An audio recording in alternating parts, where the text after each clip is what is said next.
Hello students, today in this video I will be taking up another poem, The Shed, from your class 7 NCERT book, Honeycomb. Children, do you know what a shed is? Well, it is a small room away from the main house which is usually used for storing or keeping things, tools, animals, etc.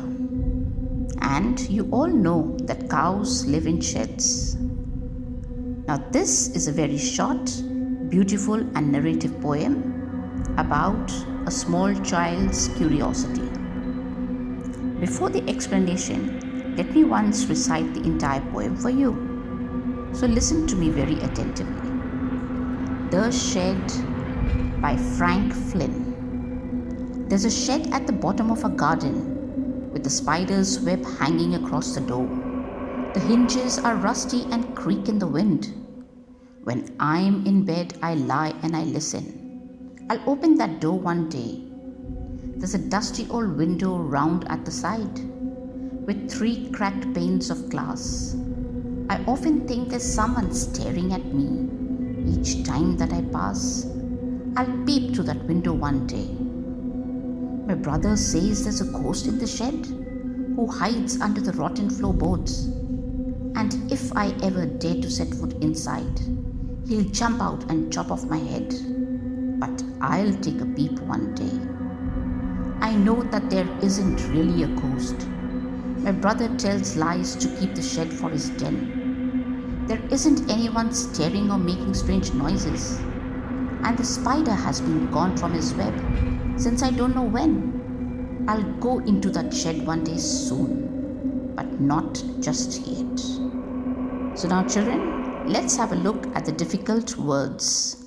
We have hinges in the 3rd line, which means the movable joint on which the door swings as it opens and closes. Next we have rusty, which means affected by rust.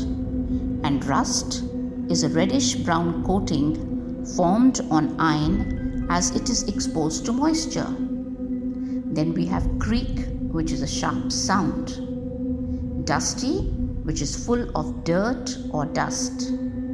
Then cracked, which means broken. Staring, looking through and hard.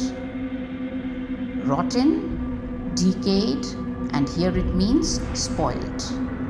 Floorboards, long boards laid to make a floor. Next, dare, that is to take courage. Then we have chop off, which means to cut. And last, we have a word coast, which is spirit. Now coming to the line-to-line explanation, looking at the first stanza, the poet tells us about the location of the shed, which is at the bottom or at the end of his garden. The shed seems to be abandoned, that is not in use, as there is a spider's web hanging across the door. He further says that when the wind blows, the rusty hinges make a creaking sound. When the poet lies in his bed in a relaxing mood, he hears this creaking sound.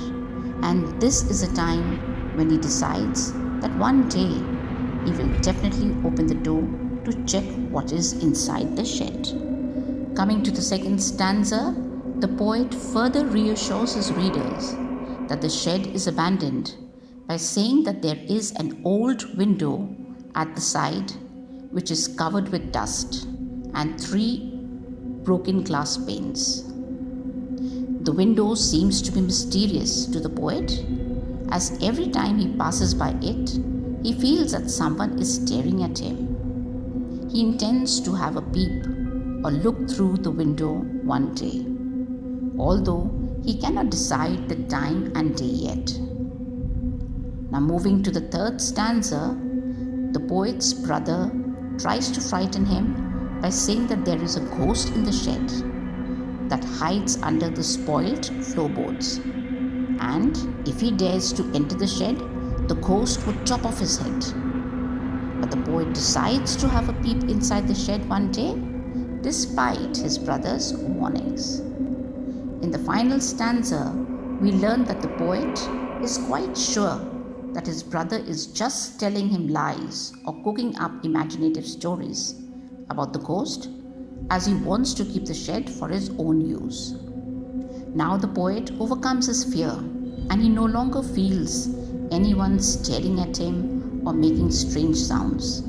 He says that even the spider is no longer in his web, since he doesn't even know when. In the last two lines, the poet once again says that very soon he will go inside the shed, but definitely not immediately.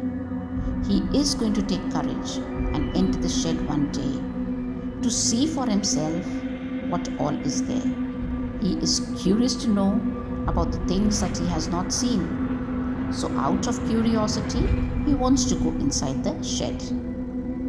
Children, take a minute and think of a time when you too were curious about something that your elders were doing or discussing. I'm sure some incidents will surely crop up in your mind. You keep thinking hard as I take leave. Thank you and all the best.